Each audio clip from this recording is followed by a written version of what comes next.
আসলে বাসাতে অনেক গরম লাগছিল, তো চিন্তা করলাম একটু বাইরে থেকে বের হয়ে আসি, দেখি বাইরের আবহাওয়াটা কেমন।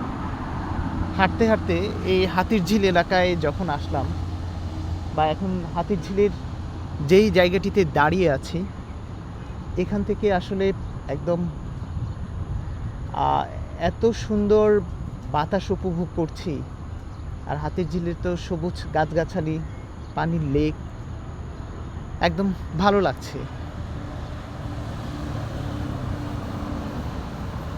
আসলে সকালের আবহাওয়াটা সবসময় স্বাস্থ্যের জন্য খুব ভালো থাকে।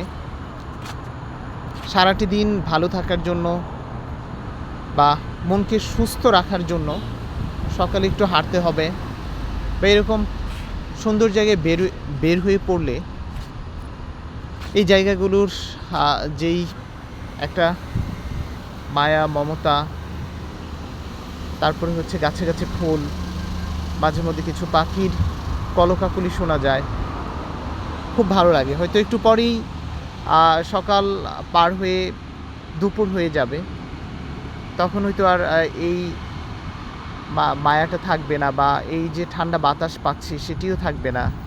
তখন হচ্ছে শব্দ দূষণ পাওয়া যাবে, গাড়ির হর্ন পাওয়া যাবে। তো সারাটি দিন একটু স্বস্তির নিঃশ্বাস নেয়ার জন্য হলেও এরকম জায়গাগুলোতে একটু বের হওয়া উচিত।